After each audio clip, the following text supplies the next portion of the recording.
saben, los que vienen habitualmente, estamos predicando el Evangelio de Marcos, versículo por versículo, capítulo por capítulo, y seguimos en el capítulo 6 de Marcos. Y hoy vamos a ver los versículos 30 al 44, va a aparecer en la pantalla. Dice así la palabra de Dios. Entonces los apóstoles se juntaron con Jesús y le contaron todo lo que habían hecho y lo que habían enseñado. Y él les dijo: venid vosotros aparte a un lugar desierto y descansad un poco. Porque eran muchos los que iban y venían, de manera que ni aún tenían tiempo para comer. Y se fueron solos en una barca a un lugar desierto. Pero muchos los vieron ir y le reconocieron. Y muchos fueron allá a pie desde las ciudades y llegaron antes que ellos y se juntaron a él. Y salió Jesús y vio una gran multitud y tuvo compasión de ellos, porque eran como ovejas que no tenían pastor. Y comenzó a enseñarles muchas cosas. Cuando ya era muy avanzada la hora, sus discípulos se acercaron a él diciendo: el lugar es desierto y la hora ya muy avanzada. Despídelos para que vayan a los campos y aldeas de alrededor y compren pan, pues no tienen que comer. Respondiendo él les dijo: dadle vosotros de comer. Ellos le dijeron: que vayamos y compremos pan por 200 denarios y les demos de comer. Él les dijo: ¿cuántos panes tenéis? Id y vedlo. Y al saberlo dijeron: 5 y 2 peces. Y él les mandó que hiciesen recostar a todos por grupos sobre la hierba verde. Y se acostaron por grupos de 100 en 100 y de 50 en 50. Entonces tomó los 5 panes y los 2 peces, y levantando los ojos al cielo, bendijo y partió los panes y dio a sus discípulos para que los pusiesen delante, y repartió los 2 peces entre todos. Y comieron todos y se saciaron. Y recogieron de los pedazos 12 cestas llenas, y de lo que sobró de los peces. Y los que comieron eran 5.000 hombres. Es palabra de Dios. Mis hermanos, este milagro que se relata aquí, en este pasaje que yo acabo de leerles, es, junto a la resurrección de nuestro Señor Jesucristo, el único milagro llevado a cabo por Cristo en su ministerio terrenal que se repite en los 4 evangelios de la Biblia. Mateo, Marcos, Lucas y Juan entendieron que este milagro era tan pero tan importante que ellos debían darlo a conocer a sus lectores, aunque cada uno de los evangelistas lo hizo desde una perspectiva diferente. Tanto Mateo como Lucas muestran el poder de Cristo en acción al alimentar a una multitud con apenas 5 panes y 2 peces. En cambio, en el Evangelio de Juan, que es el más teológico de los 4 evangelios, el milagro sirve como preámbulo a la gran revelación de Cristo como el pan de vida, que descendió de los cielos para dar vida eterna a todos los que en él creen. Pero Marcos añade algunos detalles que no se encuentran en los otros 3 evangelios. Detalles que nos permiten a nosotros ver en una forma más clara, más precisa, el corazón amante, el corazón bondadoso, el corazón compasivo de nuestro Señor Jesucristo detrás de ese milagro. Y la historia comienza en el mismo punto donde Marcos la dejó en el versículo 13, ¿recuerdan? Antes de contarnos la historia de cómo fue la muerte de Juan el Bautista, en el versículo 13, el Señor había comisionado a los apóstoles para que salieran de 2 en 2 por toda la región de Galilea, predicando el Evangelio y sanando enfermos, es decir, haciendo la obra que él había comenzado a hacer. Ahora esa gira ha concluido, terminó, y dice el versículo 30 que ellos se reunieron con Jesús para contarle todo lo que ellos habían hecho y todo lo que ellos habían enseñado. Mis hermanos, estos hombres, Marcos no precisa exactamente el tiempo que llevó esa gira ministerial, pero estos hombres, dice el historiador Flavio Josefo, recorrieron 205 ciudades y aldeas por toda Galilea, sin parar.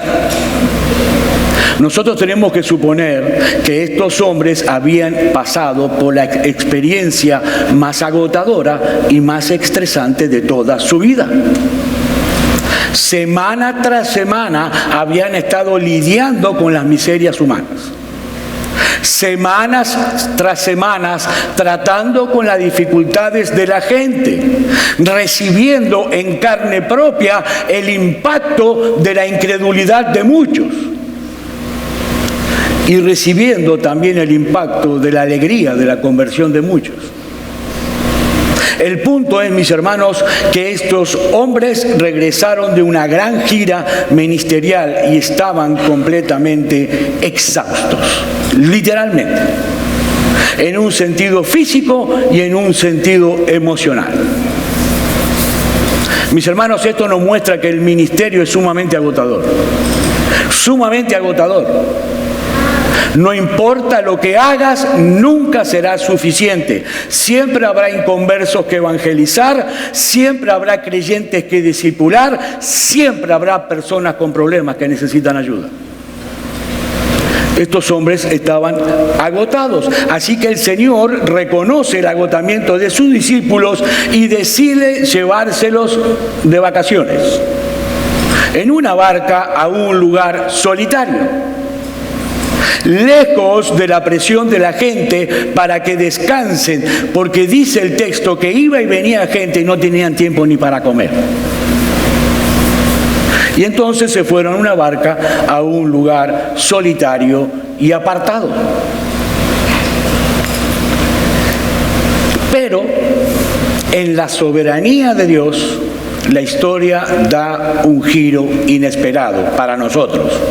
Para el Señor Jesús no, porque Él sabía lo que iba a pasar.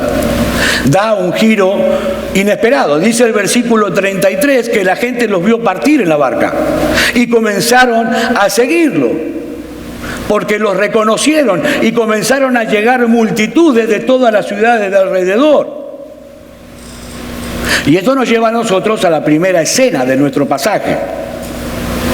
Dice el versículo 34 al inicio: y salió Jesús y vio una gran multitud. De hecho, Marcos, más adelante al final del pasaje, en el versículo 44, dice que se trataban de 5.000 hombres. Y todos los evangelistas coinciden en la misma cantidad de personas. Pero Mateo da un detalle que es muy importante. Mateo dice que en ese cálculo no se tomaron en cuenta ni las mujeres ni los niños. Ahora, nosotros tenemos que suponer que el número de mujeres y de niños debía ser igual al número de hombres. Entonces tendríamos una multitud de 15.000 personas. Pero también debemos suponer que muchos de estos hombres no solo estaban allí con su esposa, sino que tenían hermanas y tenían madres. Y también debemos suponer que todos estos hombres no tenían un solo hijo, tenían varios. Entonces podemos llegar a la conclusión que allí había más de 20.000 personas reunidas, más de 20.000 personas. Hermanos, allí había mucha gente y con mucha necesidad. Y aunque el texto no lo dice claramente, no lo especifica, nosotros podemos llegar a la conclusión que esto debe haber resultado muy frustrante para los apóstoles, ¿no? Estos hombres estaban agotados, estaban exhaustos, se estaban preparando para disfrutar de unas merecidas vacaciones, a solas con su Señor. No es justo que tuvieran que dedicarse otra vez a atender a la gente. No sé si alguna vez le pasó. Uno prepara las vacaciones y ya la está disfrutando 2 semanas antes de partir. Pero aparece un problema tras otro problema, tras otro problema. y se pone en riesgo las vacaciones. Todo lo que había uno programado se viene abajo. Esto nos dice que muchas veces la agenda ministerial de Dios no coincide con la nuestra. Seguramente los discípulos tenían enormes deseos de pasar tiempo a solas con el Señor Jesucristo, pero llegaba gentío de todas partes, y cada vez más, y cada vez más, y cada uno con un problema diferente, y le estaban arruinando las vacaciones. Se sentirían bastante frustrados, bastante incómodos. Pero por el contrario, el Señor Jesús vio la aparición de toda esta multitud no como un problema, sino como una bendición. Dice el pasaje paralelo a este en Lucas capítulo 9, versículo 11, y cuando la gente le supo, le siguió, y Él les recibió. Jesús los recibió con los brazos abiertos, gozoso por esa multitud. Dice nuestro texto que Jesús tuvo compasión de ellos porque eran como ovejas que no tenían pastor. Jesús los recibió con los brazos abiertos. Jesús estaba viendo más allá de lo que esta gente mostraba en su exterior. Él vio sus almas cansadas, Él vio sus problemas, Él vio sus conciencias culpables, sus miserias, sus desgracias, y el Señor tuvo compasión de ellos. Y mis hermanos, esta palabra compasión que aparece en nuestras Biblias, en el griego, es la palabra de donde proviene nuestra palabra estómago. ¿Qué significa esto? Que a Jesús se le conmovieron las entrañas a ver la condición en la que se encontraban estas personas. Porque, mis hermanos, nuestro Señor no es un Salvador frío y distante. Jesús no es una deidad estoica, no. Él realmente se compadece de aquellos que están en aflicción.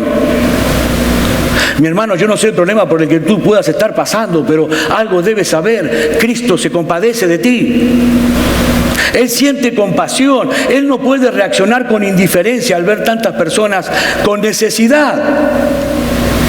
Y Marcos nos dice que la compara como ovejas que no tenían pastor.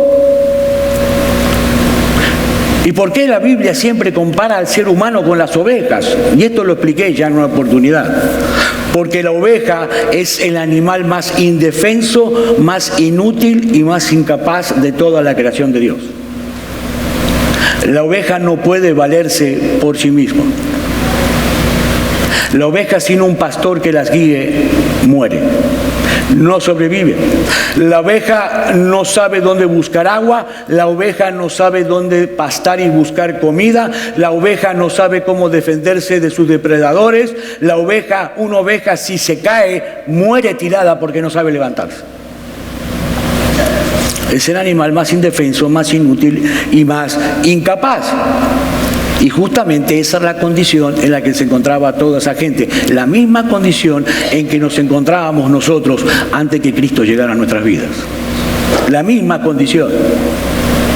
Los líderes religiosos de Israel no estaban haciendo su labor, no estaban haciendo lo que debían hacer. Ellos, en vez de alimentar al pueblo con la palabra de Dios y con el evangelio de la gracia, lo único que los fariseos y los escribas sabían hacer era imponer un legalismo asfixiante que no podía sanar sus conciencias culpables.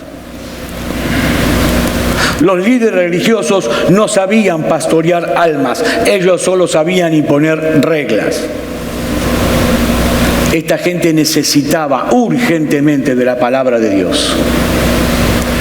Esta gente estaba hambrienta de la palabra de Dios, aunque muchos de ellos ni siquiera lo sabían. Y eso fue lo que Jesús le proveyó ese día, y en abundancia, hermanos, en abundancia. Dice el versículo 34 al final: y comenzó a enseñarles muchas cosas.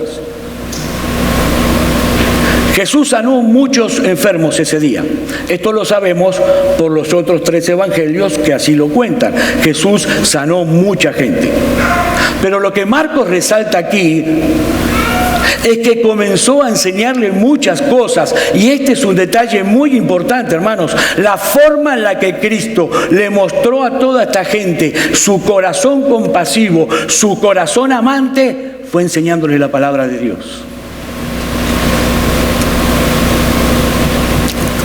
Piensen por un momento, esta gente tenía toda clase de problemas, pero su mayor necesidad no era lo que se veía a simple vista, no eran sus enfermedades. Su mayor necesidad no pasaba por un problema económico, o por la falta de amigos, o por la falta de amor. No, esta gente necesitaba urgentemente el alimento de la palabra de Dios. Aparte, ese era el ministerio principal del Señor Jesucristo aquí en la tierra, predicar el evangelio del reino de Dios. Y esto nos muestra algo interesante.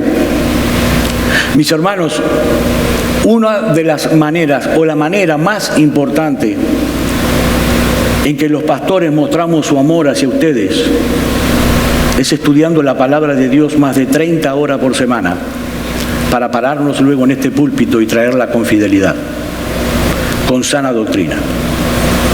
Porque esa es nuestra tarea principal, no es la única, pero es la principal. Nada puede apartarnos de predicar la palabra de Dios, porque lo que el pueblo de Dios necesita es su palabra predicada con fidelidad. Eso es lo que Cristo hizo. Cristo derramó su compasión sobre toda esta gente, enseñándoles muchas cosas. Y parece que estos judíos no estaban para nada atentos al reloj.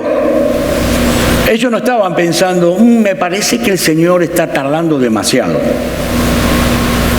Está hablando demasiado porque pasan las horas y Él sigue enseñando. No, dice el versículo 35, cuando ya era muy avanzada la hora. Hermanos, el tiempo de enseñanza se había extendido desde la mañana hasta casi la hora de la caída del sol.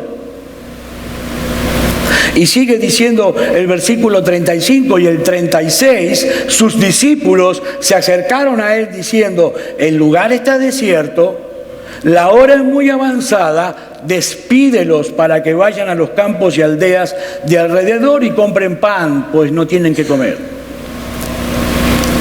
Hay dos opciones, o los discípulos realmente estaban preocupados por la hora que es y la gente que estaba ahí sin comer, o ellos vieron por fin una oportunidad para quedarse a solas con el Señor, para quedarse tranquilos. Lo que sí sabemos es que el Señor Jesús iba a aprovechar esa oportunidad para darle otra lección a sus discípulos.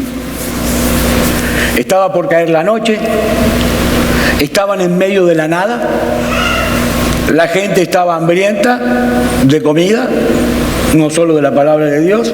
Así que los apóstoles recomiendan a Jesús despedir a la multitud cuando todavía tenían la oportunidad de encontrar algún lugar donde conseguir comida. Y debemos reconocer que a simple vista la idea era bastante prudente, era bastante lógica. Estaban en medio del campo, si no se iban, no iban a conseguir comida. Solo por una cosa, los discípulos perdieron de vista que el Señor Jesucristo estaba en medio de ellos. Hermanos, ¿cuál fue el primer milagro que el Señor hace al inicio de su ministerio? Transformar el agua en vino en la boda de Caná. Es decir, los discípulos sabían que Jesús era capaz de transformar los elementos de la naturaleza, porque ellos lo habían visto en Caná. Y además le vieron sanar todo tipo de enfermedades, le vieron calmar el viento y el mar solamente con el poder de su palabra, le vieron echar fuera demonios. Ellos habían visto claramente el poder y la autoridad de Jesús en acción, pero en ese momento los apóstoles estaban tan enfocados en su problema que eran incapaces de ver la solución delante de sus ojos. Igualito que nosotros. Igualito que nosotros. Igual. ¿Cuántas veces nos tapa el problema sin tener en cuenta que Jesús está a nuestro lado? Hermanos, cuando esto sucede, nosotros comenzamos a andar por vista y no por fe. Comenzamos a caminar por lo que vemos. La realidad se nos vuelve tan real, tan palpable, que entonces comenzamos a tratar de buscar nosotros soluciones y nos vemos como personas prudentes. Pero no, mis hermanos, no somos personas prudentes, somos incrédulos, como estos discípulos. Ellos se olvidaron que Jesús estaba parado ahí, el mismo que había calmado la tempestad, que había sanado el leproso, estaba ahí, y se preocuparon por la comida de esta gente. Hermanos, mirar la realidad a nuestro alrededor con los ojos de la cara no ayuda a mirar mejor, porque eso produce miopía espiritual. Estos hombres necesitaban urgentemente, igual que nosotros, una perspectiva mejor de las cosas. Y eso es lo que el Señor le va a proveer a ellos, pidiéndoles que hagan lo que era imposible hacer. Versículo 37. Respondiendo él les dijo: dadle vosotros de comer. Y obviamente la respuesta de los discípulos fue más que lógica. Si fuera en inglés dirían: ¿what? Ven acá, ¿tú no estás diciendo a nosotros que le demos de comer a toda esta gente? El versículo en realidad dice que vayamos y compremos pan por 200 denarios y le demos de comer. ¿En serio? ¿O es una broma? ¿En serio no está diciendo eso? En el pasaje paralelo del Evangelio de Juan se añaden algunos detalles importantes a esto, porque dice en realidad que el Señor no se dirigió a todos los discípulos, sino a Felipe. Y le preguntó: ¿de dónde compraremos pan para que coman estos? Y Felipe le responde en el capítulo 6 de Juan, versículo 7: 200 denarios de pan no bastarían para que cada uno de ellos tomase un poco. Para que se den una idea, un denario era el sueldo de un día de trabajo de un jornalero en el campo. Es decir, que faltaba el sueldo de 8 meses de trabajo de un jornalero para darle apenas un pedacito de pan a cada una de las personas de esa multitud. 8 meses de trabajo. Pero el Señor insiste en probar la fe de los discípulos, como hace constantemente con nosotros. Constantemente. Así que pregunta en el versículo 38 de nuestro texto: ¿cuántos panes tenéis? Id y vedlo. Y no es difícil suponer que ya a esta altura los discípulos estaban hartos, frustrados, cansados. Perdimos las vacaciones, tenemos que atender a 20.000 personas y encima el Señor viene ahora con esta pregunta ilógica y sin razón. Y otra vez el Evangelio de Juan, en el capítulo 6, en los versículos 8 y 9, nos dice: uno de sus discípulos, Andrés, hermano de Simón Pedro, le dijo: aquí está un muchacho que tiene 5 panes de cebada y 2 pececillos. Más, ¿qué es esto para tantos? 5 panes y 2 peces. Y por favor, no piense que los 5 panes eran 5 baguettes. No, eran panecillos de cebada, pequeñitos, bizcochitos, que se utilizaban para almorzar o merendar, que se abrían al medio y se le ponía un pedacito de pescado para hacer una especie de sándwich. Es decir, lo que ellos tenían eran el almuerzo, la merienda de un muchacho, de una madre precavida que lo mandó con su almuerzo. Era todo lo que había. Y el Señor les dice en los versículos 39 y 40: y les mandó que hiciesen recostar a todos por grupos sobre la hierba verde. Y se recostaron por grupos de 100 en 100 y de 50 en 50. Ahora, en este punto de la historia debemos reconocer que parece que los discípulos tenían toda la razón. Humanamente hablando, ellos estaban en la razón. Lo que Jesús les está pidiendo es literalmente irracional, hermanos. Irracional. Humanamente hablando, es imposible. Estamos hablando de 20.000 personas, 5 pancitos y 2 peces, pero ellos por primera vez actúan como deben actuar, hacen lo que deben hacer y colocan a la gente como el Señor les indicó. Ellos en esta ocasión no preguntaron, ¿pero para qué, Señor? ¿O por qué? ¿O cómo? Ellos obedecieron a Jesús y punto. Y hermanos, lo que ocurre a continuación es algo inesperado, extraordinario, maravilloso. Versículo 41 y 42. Entonces tomó los 5 panes y los 2 peces y levantando los ojos al cielo, bendijo y partió los panes y dio a sus discípulos para que los pusiesen delante y repartió los 2 peces entre todos. Y todos comieron y se saciaron. Es decir, se llenaron la panza de pescado y de pan. El Evangelio de Juan nos dice que el Señor Jesús levantó los ojos al cielo y dio gracias. Obviamente a Dios. Jesús no le dio las gracias al muchacho por haber donado su merienda. Le dio gracias a Dios. Y esa es la razón por la cual nosotros damos gracias cada vez que vamos a comer. ¿Por qué? Porque Dios es el proveedor de todas las cosas, de todas, sin importar los medios que Él utilice para proveérteles. Mi hermano, mi hermana, no te confundas, ni te equivoques, tú no dependes de tu salario. Tú dependes de Dios que te alimenta a través de tu salario. Nosotros dependemos de Dios, Él es el gran proveedor de todo lo que tenemos y de lo que no tenemos también. Pero también Jesús da gracia a Dios porque esos panes y esos peces no iban a ser suficientes para toda esa gente a menos que Dios interviniera con su poder.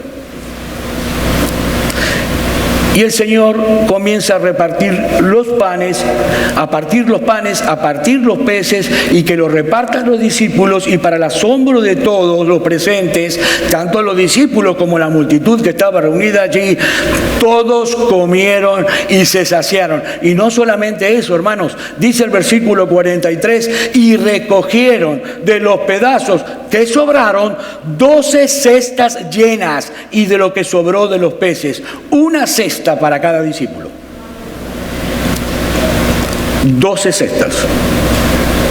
Unas 20.000 personas quedaron plenamente satisfechas con 5 panes y 2 peces por la mano poderosa y compasiva del Señor.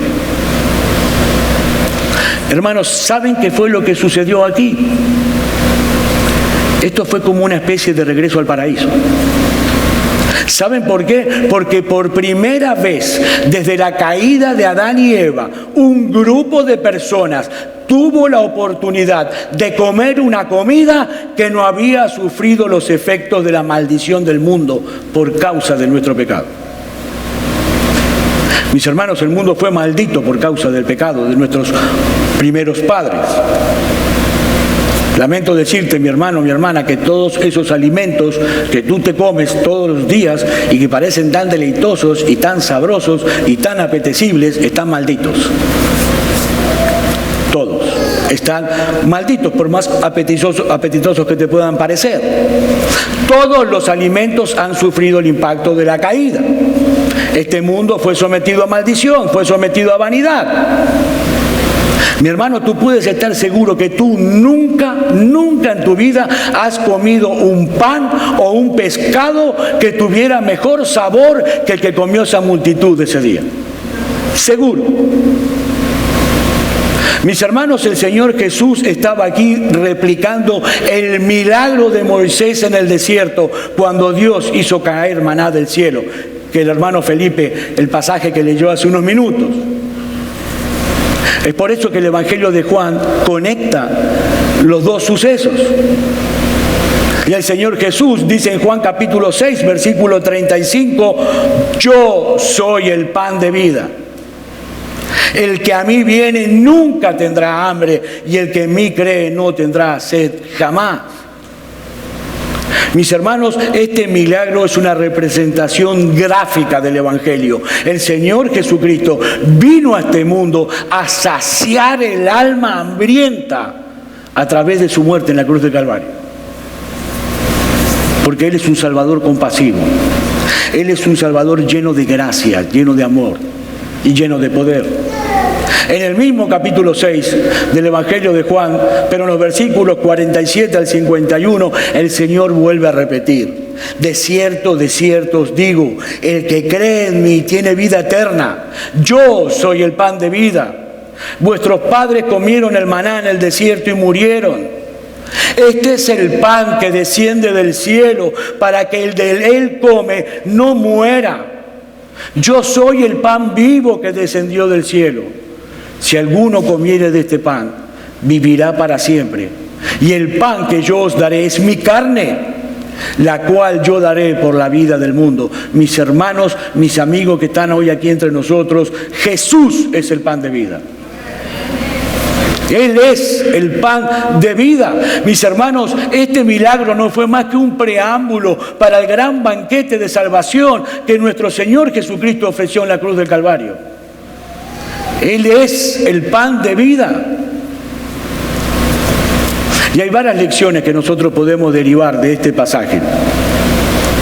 Y ahora entendemos, ¿no?, por qué los 4 evangelistas incluyeron este milagro en su evangelio. Porque es muy importante. Muy importante.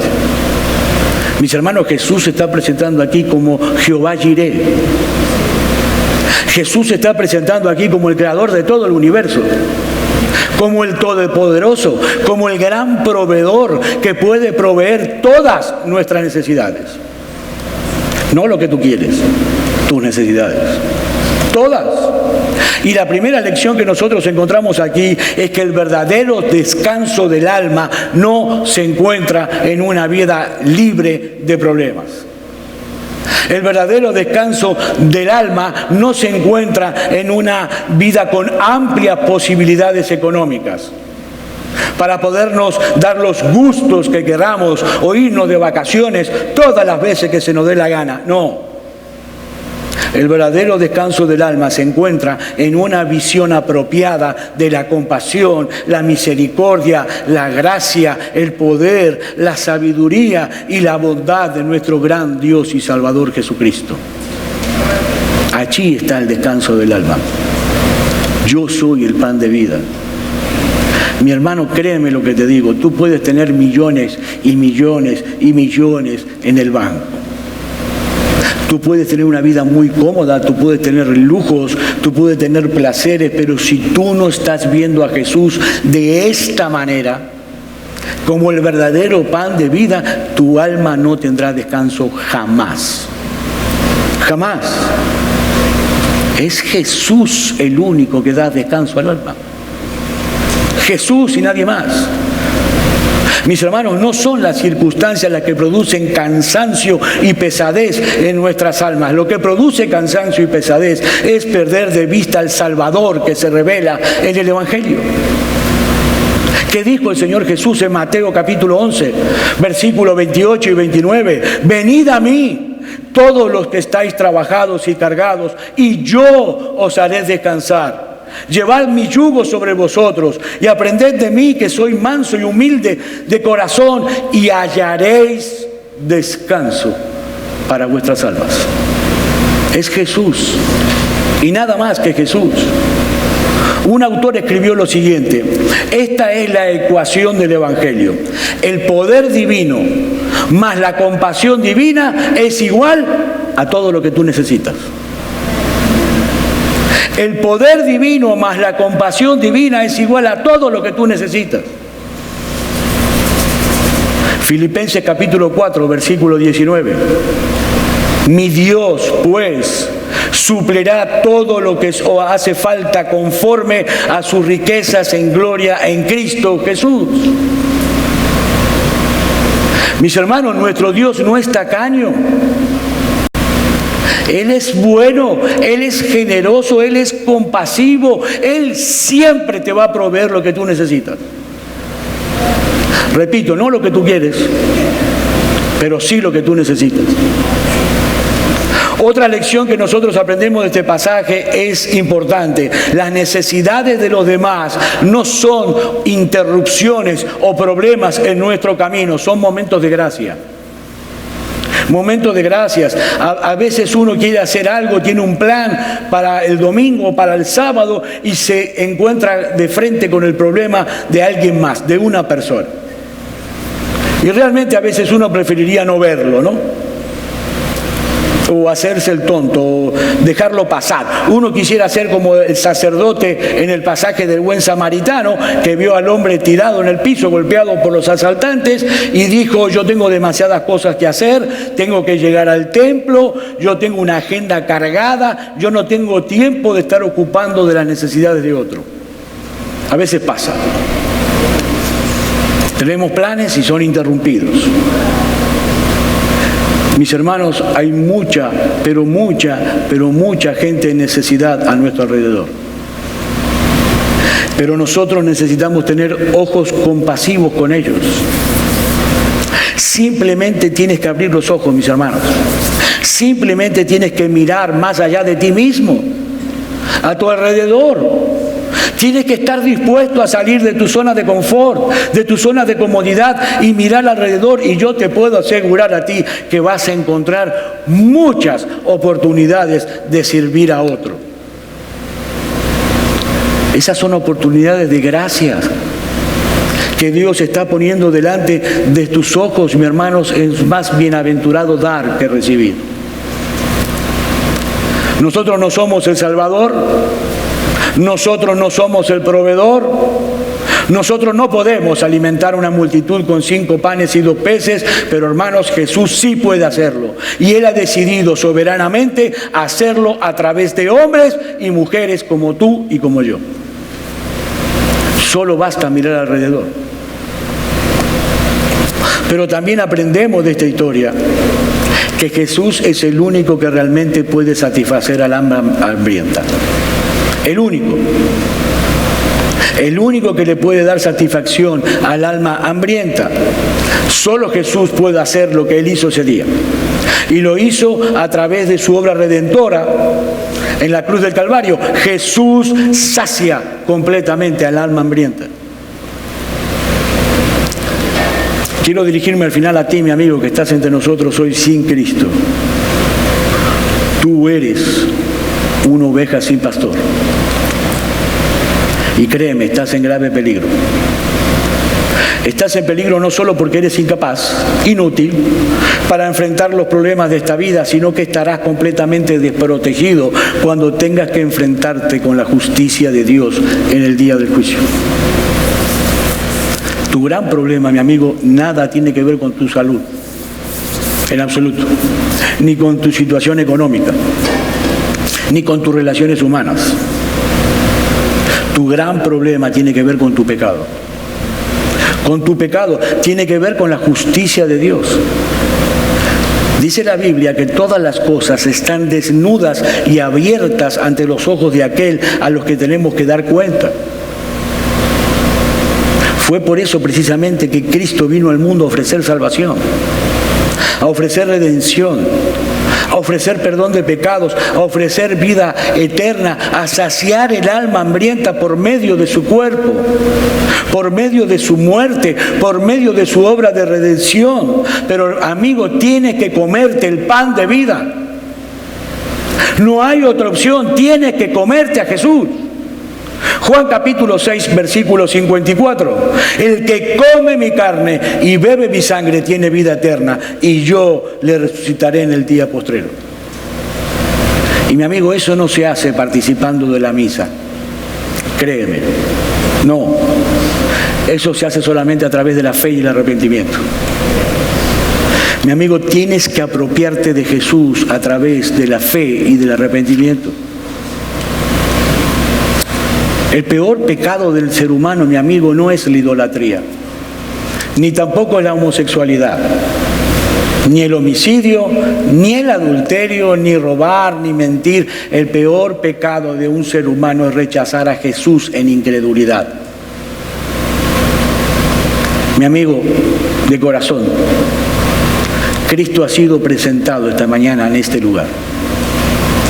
Ha sido presentado como el Salvador de los pecadores, como el Todopoderoso, como el Creador del universo, como aquel que provee para todas nuestras necesidades a manos llenas, más de lo que necesitamos, aquel que satisface, que da calma al alma hambrienta, aquel que da fuerzas al cansado. Mi amigo, ven a Cristo, ven a la cruz.